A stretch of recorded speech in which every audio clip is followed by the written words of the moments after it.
अभी हाल ही में 27 और 28 जून को हमें क्या देखने को मिला कि जम्मू में भारतीय सेना जो है उसके एक बेस पे ड्रोन अटैक हुआ, है ना, ड्रोन्स अटैक। तो इस संबंध में इस एडिटोरियल में जो है चिंता प्रकट की गई है, फ्लाइंग टेरर, कि भाई इसे जो है उड़ता हुआ आतंकवाद बताया गया है कि भाई आतंकवाद जो है उसके कई रूप हैं और यहाँ पे हमें आतंकवाद का कौन सा रूप देखने को मिला है, हवाई हमला, है ना, हवाई अटैक यानी कि ड्रोन हमला। International cooperation is a must. जब हम किसी भी चीज़ के लिए कहते हैं कि यार ये तो अ मस्ट है, इसका मतलब होता है वो चीज़ बहुत ज़्यादा ज़रूरी है। इन कॉम्बैटिंग, कॉम्बैट का मतलब होता है किसी के खिलाफ फाइट करना। New modes of terror attack, तो एडिटोरियल कहना चाह रहा है कि भाई जो आतंकी हमले हैं उनके जो काम करने के तरीके हैं, मोड्स का मतलब है काम करने के तरीके, है ना। तो टेरर अटैक्स के जो कई तरह के जो रूप हैं उनसे लड़ने के लिए, उनसे कॉम्बैट करने के लिए अंतर्राष्ट्रीय सहयोग बिल्कुल ज़रूरी है।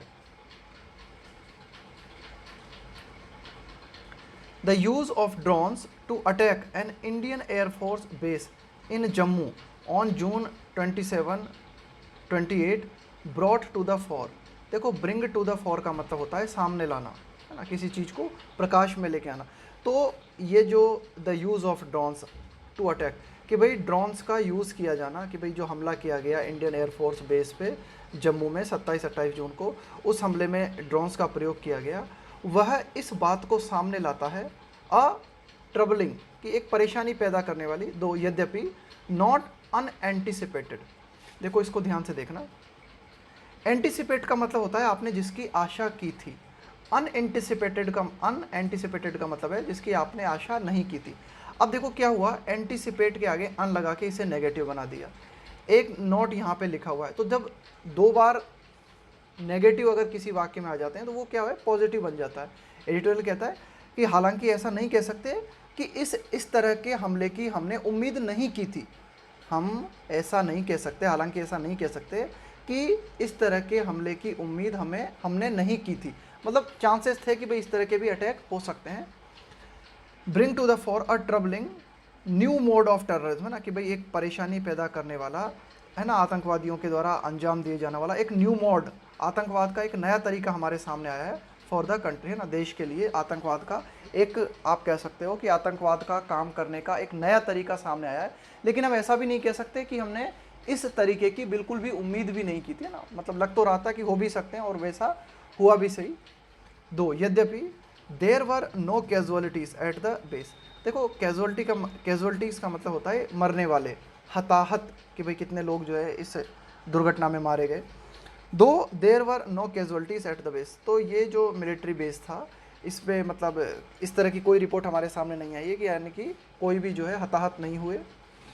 The fact that there were at least 2 more subsequent attempts to use drones to attack military target points to the future of terrorism। Editorial बताता है कि यह तथ्य that there were at least 2 more subsequent attempts, कि कम से कम दो और, सब्सिक्वेंट का मतलब होता है फॉलोइंग, कि मतलब उसके बाद में कोई चीज़ होती है ना किसी के बाद में, उसको बोलते हैं सब्सिक्वेंट। कि भाई पहले तो उन्होंने ये अटैक किए, इसके बाद में दो और प्रयास किए उन्होंने अटैक करने के, ड्रोन को यूज़ करने के, to attack military target points, कि मिलिट्री पॉइंट्स जो हैं, यानी कि एक तरीके से आप कह सकते हो कि मिलिट्री के जो बेस हैं उन पे अटैक करने के लिए ड्रोन के माध्यम से आतंकवादियों ने दो और प्रयास किए। तो ये क्या दर्शाता है हमें, ये दर्शाता है to the future of terrorism, कि भाई आतंकवाद का फ्यूचर क्या है, यानी कि आतंकवाद का फ्यूचर ये है कि भविष्य में आतंकवादी जो हैं इन ड्रोन्स का और भी ज़्यादा इस्तेमाल करने वाले हैं। The use of unmanned aerial vehicle, है ना, अनमैन्ड मतलब बिना किसी आदमी के, एरियल मतलब वायु से संबंधित, व्हीकल मतलब वाहन। तो the use of unmanned aerial vehicles, है ना, यहाँ पे इन्हीं को कहा गया है, अनमैन्ड एरियल व्हीकल्स, ड्रोन्स को कहा गया है कि भाई कोई आदमी तो होता नहीं है इनके अंदर, है ना, बिल्कुल एकदम मशीन की तरह स्वचालित होते हैं। ऑटोनोमस, ऑटोनोमस का मतलब है ऑटोनोमस वेपन सिस्टम का मतलब है स्वचालित हथियार सिस्टम, है ना, autonomous weapon systems. And robotic soldiers का मतलब यही हुआ कि वहाँ पे आदमी नहीं है कोई, कि भाई आपके ऊपर इस तरह से हमला किया जाए कि उस हमले में डायरेक्टली कोई आदमी इन्वॉल्व ना हो। तो एक तरीके से वो क्या हुआ, उसको आप रोबोटिक सोल्जर कह सकते हो, जैसे ड्रोन है इसे आप रोबोटिक सोल्जर कह सकते हो ना।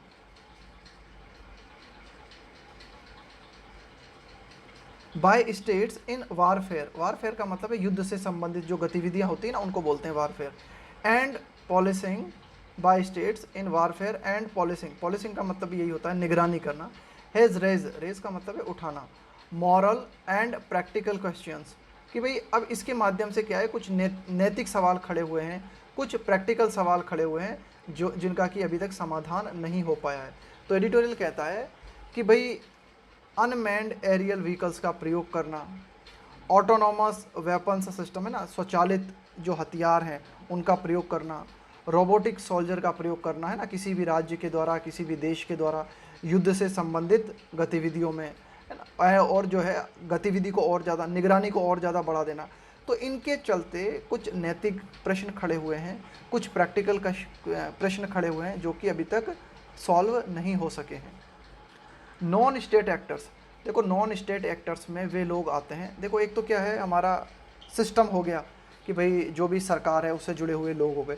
इसके अलावा अन्य लोग होते हैं किसी भी देश में या किसी भी राज्य में जो डायरेक्टली सिस्टम में नहीं होते लेकिन उनका प्रभाव बहुत ज़्यादा होता है, उनको बोलते हैं non state actors. Have caught up quickly, non state actors have caught up quickly, है ना, तो उन्होंने इस चीज़ पर मतलब बहुत ही क्विकली इसको देखा है। इन 2018, क्विकली देखने से मतलब है यहाँ पे नॉन स्टेट एक्टर्स है कॉट अप क्विकली, मतलब ये जो चीज़ें हैं ना एक तरीके से आप कह सकते हो कि अनमैन्ड एरियल व्हीकल्स का प्रयोग करना, रोबोटिक सोल्जर्स का प्रयोग करना, है ना, यह स्टेट की बजाय जो नॉन स्टेट एक्टर्स हैं उन्होंने इस चीज़ को पकड़ा है, मतलब वे इस चीज़ का प्रयोग कर रहे हैं। जैसे कि 2018 में हमने क्या देखा, Syrian rebels and homemade drones to attack Russian military bases in Syria, कि 2018 में क्या किया, सीरिया के जो विद्रोही थे, रिबेल का मतलब यहाँ पे विद्रोही, उन्होंने क्या किया, होममेड है ना, एक तरीके से आप घरेलू स्तर पे बनाए हुए ड्रोन का उन्होंने प्रयोग किया रशियन मिलिट्री बेस पे अटैक करने के लिए। तो देखो ये हम यही कहना चाह रहा है एडिटोरियल कि भाई राज्य के द्वारा तो इनका प्रयोग हो ही रहा है लेकिन राज्य के अलावा जो नॉन स्टेट एक्टर्स हैं वे भी इन चीज़ों का प्रयोग कर रहे हैं। उदाहरण के तौर पर एडिटोरियल बताता है कि 2018 में हमने क्या देखा, सीरिया में जो विद्रोही थे इन्होंने क्या किया, घरेलू स्तर पे निर्मित ड्रोन्स का प्रयोग रशिया के खिलाफ किया, रशिया मिलिट्री बेसिस पे किया। लेटर बाद में हमें क्या देखने को मिला, द सेम ईयर, उसी साल यानी कि 2018 में वेनेजुएलन प्रेसिडेंट है ना, वेनेजुएला के प्रेसिडेंट निकोलस मदुरो जो है, हैड अ नैरो एस्केप, ये बाल बाल बचे है ना, अ नैरो एस्केप का मतलब होता है बाल बाल बचना। After a drone flying towards him, after a drone flying towards him, explode का मतलब है फटना, अ शॉर्ट डिस्टेंस अवे, कि 2018 की ही बात है जब वेनेजुएला के जो प्रेसिडेंट हैं निकोलस मदुरो जो है वो बाल बाल बचे। कब बचे हुए बाल बाल, कि एक ड्रोन जो कि उनकी तरफ उड़ता हुआ आ रहा था और वो फट गया, मतलब उनसे कुछ ही दूरी पे वो फट गया और उस हमले से वे बाल बाल बचे। इन 2019 में हमने क्या देखा, हूथी रिबेल्स है ना, हूथी रिबेल्स का मतलब हूथी जो है वहाँ के जो विद्रोही हैं, क्लेम इन्होंने दावा किया responsibility for bombing Saudi oil installations using drone, claimed responsibility for bombing, कि भाई ये जो सऊदी ऑयल इंस्टॉलेशन है इसके ऊपर ड्रोन का प्रयोग करते हुए हमले की जिम्मेदारी किसने ली, हूथी रिबेल्स ने। भाई हूथी रिबेल्स ने 2019 में जो है एक तरीके से सऊदी ऑयल इंस्टॉलेशन पे जो है हमला किया, बमबारी की और इसकी फिर उन्होंने जिम्मेदारी भी ली। न्यू मोड्स ऑफ साबोटेज, साबोटेज का मतलब होता है विनाश करना है ना, तोड़फोड़ करना, ध्वंस करना। New modes of sabotage and violence enabled by technology reduce cost and risk of identification for terrorist. Editorial क्या कहता है कि भाई ये जो नए तरीके आए हैं ना विनाश करने के, ये जो नए तरीके आए हैं हिंसा करने के, और ये नए तरीके कहाँ से आए हैं, इनेबल्ड बाय, इन नए तरीकों को सक्षम बनाया गया है टेक्नोलॉजी के द्वारा। ये नए तरीके आए हैं टेक्नोलॉजी के चलते। तो ये जो नए तरीके हैं ये क्या करते हैं, रिड्यूस कॉस्ट, इन नए तरीकों में पैसा भी कम लगता है, एंड रिस्क ऑफ आइडेंटिफिकेशन, और जो आइडेंटिफिकेशन की रिस्क है वो भी बहुत कम हो जाती है, पता नहीं चलता किसने हमला किया। फॉर टेररिस्ट है ना, तो आतंकवादियों के लिए बहुत अच्छी बात साबित हुई है कि हमलों के दौरान उनकी कीमत, उनमें जो है कॉस्ट भी उनको इतनी ज़्यादा नहीं उठानी पड़ती और उनकी पहचान भी गुप्त रह सकती है अगर वे चाहें तो। वाइल इंक्रीजिंग, बढ़ाते हुए, देयर एफिकेसी, और साथ ही साथ इस टेक्नोलॉजी ने क्या किया है, उनकी जो एक तरीके से उनका जो प्रभाव है, एफिकेसी का मतलब है आपकी प्रभाव डालने की क्षमता, वो उनकी जो प्रभाव डालने की जो क्षमता है ना, उसमें इजाफा हुआ है, उसमें बढ़ोतरी हुई है।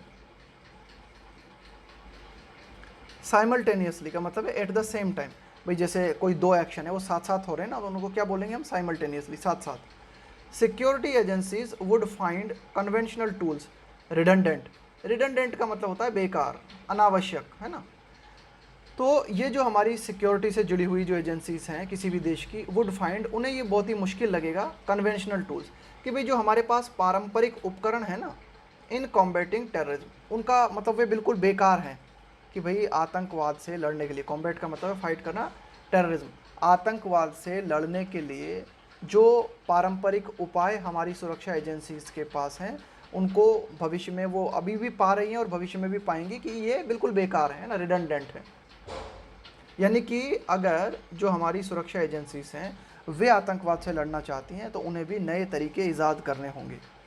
टेररिज्म में नॉट इवन रिक्वायर ऑर्गेनाइजेशंस, भाई धीरे धीरे आतंकवाद का जो रूप है वो बिल्कुल बदलता जा रहा है। में not even require organisations, editorial कहता है कि भाई अब ये जो आतंकवाद है इसको किसी संगठन की भी जरूरत नहीं है शायद।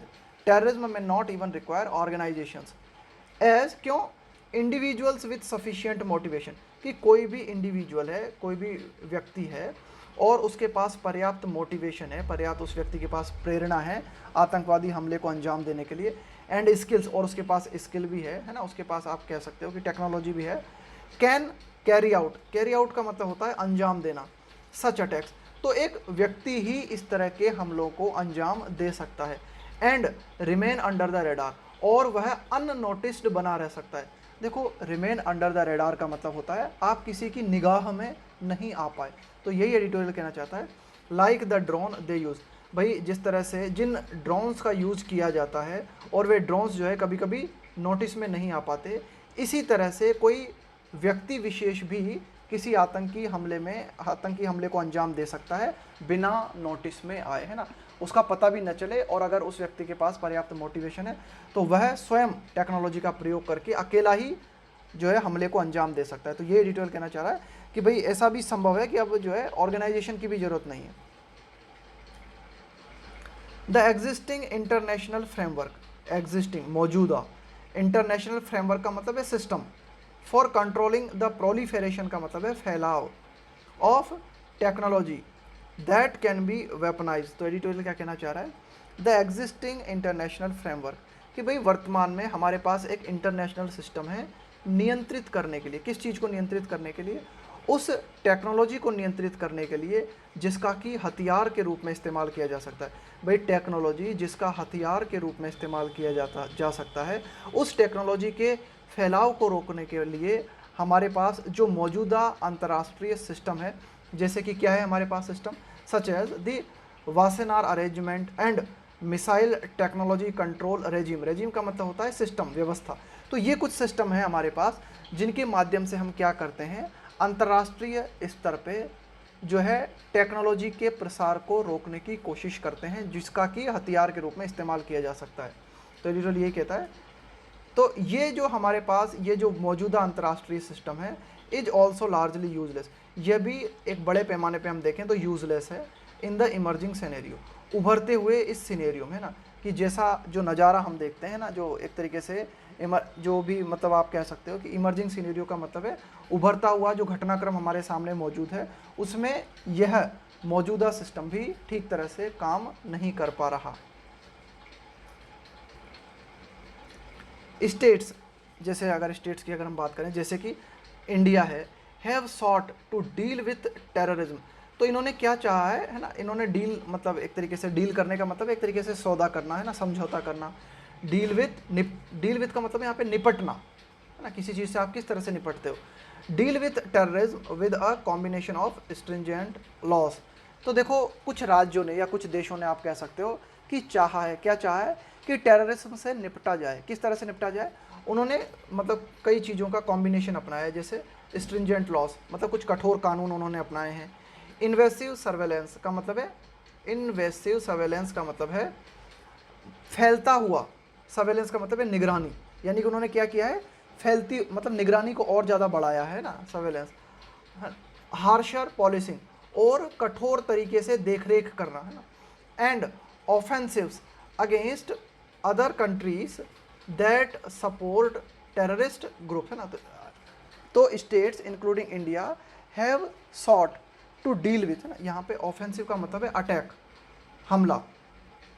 तो देखो कई राज्य हैं या कई देश हैं, इन्होंने क्या चाहा है, आतंकवाद से निपटने के लिए उन्होंने कई चीज़ों का प्रयोग किया है, जैसे कि कठोर कानून का प्रयोग करना, है ना। इसके अलावा फैलती हुई एक तरीके से सर्वेलेंस, है ना। इन्वेसिव सर्वेलेंस का मतलब है जो जागरूकता है एक तरीके से, या फिर आप कह सकते हो कि जो अलर्टनेस है ना, विजिलेंस है, उसको और ज़्यादा बढ़ा देना, और ज़्यादा देख रेख को बढ़ा देना। हार्शर का मतलब है और कठोर कर देना, है ना, कि भाई देख रेख को और कठोर कर देना। इसके अलावा हमले करना, अटैक करना against other countries that support terrorist group, कि वे देश जो कि आतंकवादियों के ग्रुप्स को सपोर्ट करते हैं, उन देश के खिलाफ हमला करना। तो कुछ इस तरह के उपाय भारत जैसे देशों ने आतंकवाद को रोकने के लिए किए हैं। This approach has only had limited success in ensuring peace anywhere. Editorial कहता है कि भाई ये जो दृष्टिकोण अपनाया है कुछ देशों ने, इसके माध्यम से हमें लिमिटेड सक्सेस मिली है, सीमित सफलता मिली। Has only had limited success, इसके माध्यम से हमें सीमित सफलता मिली है ये सुनिश्चित करने में, इन पीस, कि शांति को कहीं भी, एनीवेयर का मतलब कहीं भी शांति को सुनिश्चित करने में इस अप्रोच के माध्यम से लिमिटेड सक्सेस मिली है। वाइल, जबकि the human and material cost have been high, जबकि ये जो हमने काम किए हैं ना, जिस तरह की हमने बात की कि भाई कठोर कानूनों का प्रयोग करना, है ना, इसके अलावा निगरानी और ज़्यादा बढ़ा देना, वे देश जो आतंकवादी ग्रुप्स को सपोर्ट करते हैं उनके खिलाफ हमले करना, तो इस तरह के जो उपाय हमने अपनाए हैं, इनमें एक तरीके से कॉस्ट ज़्यादा आई है ना। While the human and material cost have been high, हालांकि इस तरह की चीज़ों में जो कीमत हमें चुकानी पड़ी है वह ज़्यादा रही है, यानी कि आदमी भी हमें ज़्यादा यूज़ में लेने पड़े इस तरह की गतिविधियों में, और हमारा जो मटेरियल है, यानी कि आपको एक कह सकते हो कि संसाधनों पे आपको ज़्यादा खर्च करना पड़ा। द एक्सपोनेंशियल प्रोलिफेरेशन, प्रोलिफेरेशन का मतलब है फैलाव, और एक्सपोनेंशियल का मतलब है बहुत ही ज़्यादा तीव्र गति से, है ना। एक्सपोनेंशियल, जैसे मैं बोलूँ एक्सपोनेंशियल ग्रोथ, तो एक्सपोनेंशियल ग्रोथ का मतलब है तीव्र गति से होने वाली वृद्धि। तो the exponential proliferation of new technologies, कि भाई जो नई टेक्नोलॉजी है उसका तीव्र गति से जो फैलाव है। And artificial intelligence, artificial intelligence का मतलब भी यही होता है, जैसे आप रोबोट है, ये क्या है, आर्टिफिशियल इंटेलिजेंस का ही एक आप कह सकते हो उदाहरण है ना। तो यही एडिटोरियल कहना चाह रहा है कि एक तरीके से जो कृत्रिम बुद्धि है ना, या कृत्रिम उपकरण है, उनका ज़बरदस्त तरीके से फैलाव, नई टेक्नोलॉजी है उसका जो फैलाव है, वर्टिकली एंड हॉरिजॉन्टली, मतलब प्रत्येक क्षेत्र में हमें देखने को मिलता है इनका फैलाव, है ना, हर क्षेत्र में। तो यही एडिटोरियल कहना चाह रहा है, इनका फैलाव क्या करेगा, will make the task of combating terror even more challenging. तो ये एडिटोरियल कहना चाह रहा है कि टेक्नोलॉजी का जो फैलाव, जो कि बहुत ही एक्सपोनेंशियल तरीके से हो रहा है, वह क्या करेगा, वह आतंक से लड़ने का जो हमारा काम है उसे और भी ज़्यादा चुनौतीपूर्ण बना देगा। विल मेक द टास्क का मतलब है काम, ऑफ कॉम्बैटिंग टेरर, कि ये जो आतंकवाद से लड़ने का हमारा काम है यह और भी ज़्यादा चुनौतीपूर्ण हो जाएगा बढ़ती हुई टेक्नोलॉजी के कारण। द जम्मू ड्रोन अटैक, कि भाई जम्मू में ये जो ड्रोन हमला हुआ, इंडियन अथॉरिटीज़ रिपोर्टेडली सेड, मतलब रिपोर्टेडली का मतलब है कि भाई कथित तौर पे इंडियन अथॉरिटीज़ जो हैं उनके द्वारा जो है सस्पेक्ट का मतलब है किसी के ऊपर संदेह जताना, है ना, किसी के ऊपर संदेह बताना। तो भाई इंडियन अथॉरिटीज़ को ऐसा लगता है कि ये जो जम्मू में जो हमला किया गया, ये हमला किसके द्वारा किया गया, कैरी आउट का मतलब होता है अंजाम देना, बाय द लश्कर ए तैयबा। तो इंडियन अथॉरिटीज़ को लगता है, वे उनको संदेह है, उनको डाउट है कि ये हमला जो है LET लश्कर ए तैयबा के द्वारा किया गया, which is patronised by Pakistan. अब ये जो लश्कर ए तैयबा है ना, यह इसको जो है संरक्षण प्राप्त है किसके द्वारा, पाकिस्तान के द्वारा, which is patronised by Pakistan. The same group, यहाँ पे सेम ग्रुप का मतलब है LET Lashkar e Taiba, was behind the 2008 Mumbai terror attacks. कि भाई 2008 में भारत में जो मुंबई अटैक हुआ था, मुंबई आतंकवादी हमला हुआ था, उसके पीछे भी लश्कर तैयबा का ही हाथ था। विच इन विच उसमें क्या हुआ था उस हमले के दौरान, इन विच परपेटेटर का मतलब होता है दोषी, गुनहगार, came by boats from Pakistan. तो इस हमले में भी, इस हमले के जो रिस्पॉन्सिबल व्यक्ति थे वे नाव के माध्यम से पाकिस्तान से आए थे। India has tried to punish Pakistan for its support to terror groups in recent years which has shown some success. Editorial क्या कहता है कि India has tried to punish Pakistan, कि भारत ने पाकिस्तान को दंडित करने की कोशिश की है। भाई पाकिस्तान जो है टेरर ग्रुप्स को सपोर्ट करता है, तो इन for its support to terror groups in recent year. तो अभी हाल ही के वर्षों में हमने क्या देखा, भारत ने पाकिस्तान को पनिश करने की कोशिश की। क्यों? क्योंकि पाकिस्तान टेरर ग्रुप्स को सपोर्ट करता है ना, तो भारत ने कोशिश की है पाकिस्तान को पनिश करने की, which has shown some success, और इसमें भारत को कुछ सफलता भी मिली है। The entry of drones calls for the entry of drones calls for a more complex response to terrorism, कि भाई आतंकवादियों के द्वारा ड्रोन्स का प्रयोग किया जाना है ना, कि भाई आतंकवादी जो हमले हैं उनमें ड्रोन का प्रवेश हो गया है, ड्रोन की एंट्री हो गई है ना, तो इसके माध्यम से इस बात की ज़रूरत और बढ़ जाती है ना, यानी कि आतंकवादियों के द्वारा ड्रोन्स का प्रयोग किए जाने से इस बात की ज़रूरत और बढ़ जाती है। कॉल फॉर का मतलब ये इस बात को और ज़रूरी बना देता है। A more complex response to terrorism, कि हम आतंकवाद को प्रतिक्रिया देने के लिए और ज़्यादा कॉम्प्लेक्स सिस्टम अपनाएं, और ज़्यादा जटिल तरीके से हम आतंकवाद का विरोध करें।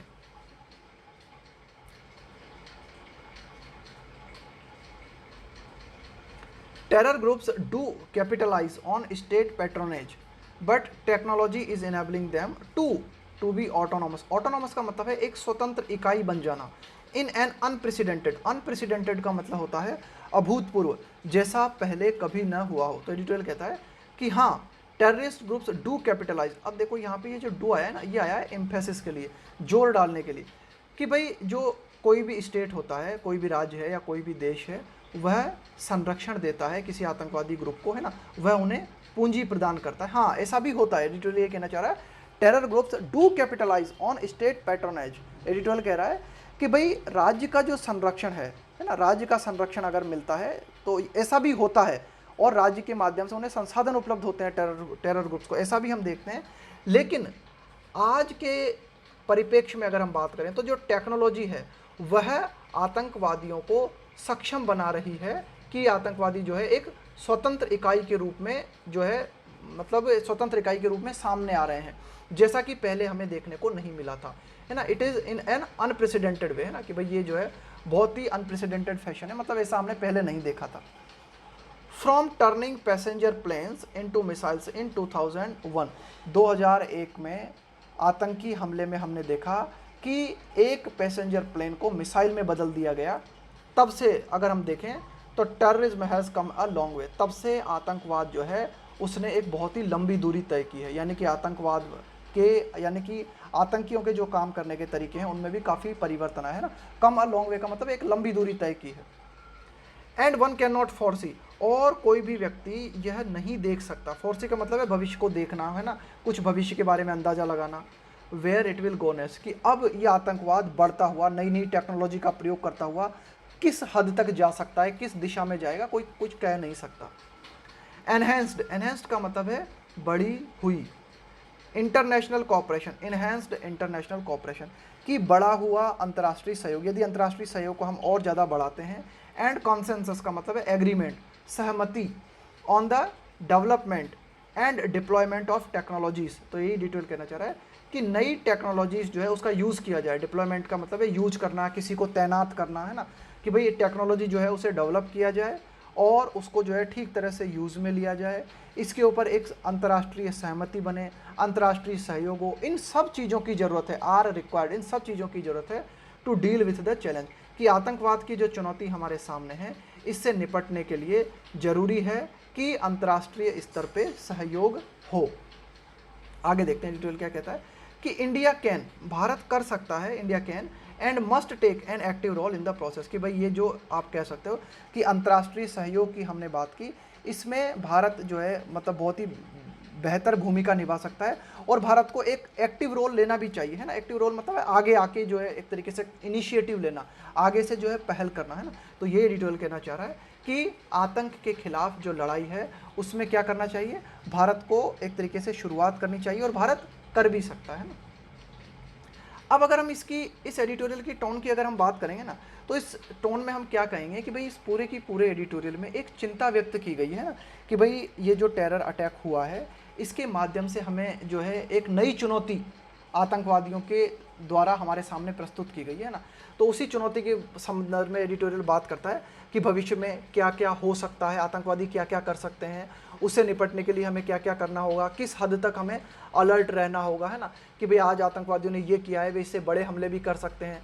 भाई पहले तो क्या है, आतंकवादियों को ऑर्गेनाइजेशंस की ज़रूरत पड़ती थी, है ना, उनका एक ग्रुप हुआ करता था। लेकिन इस बढ़ती टेक्नोलॉजी के दौर में एक व्यक्तिगत जो आतंकवादी है ना वो भी सक्षम है टेक्नोलॉजी का प्रयोग करने में। तो यही एडिटोरियल कहना चाह रहा है कि भाई एक तरीके से तो इस पूरे की पूरे एडिटोरियल की अगर हम टोन की बात करेंगे ना, तो वैसे तो कई टोन होती है, मतलब एक तरीके से जैसे इसमें सजेशन भी दिए गए हैं, है ना, कि भाई हमें क्या करना चाहिए, हमें अंतर्राष्ट्रीय स्तर पे सहयोग स्थापित करना चाहिए, तब जाके हम इसको जो है फाइट कर सकते हैं। लेकिन मेन जो सुर है एडिटर का, है ना, मेन जो पूरी की पूरी बात लिखी गई है वह उसमें क्या किया गया है, चिंता जताई गई है। तो इस टोन की अगर हम बात करेंगे तो इस टोन को हम कहेंगे कंसर्निंग।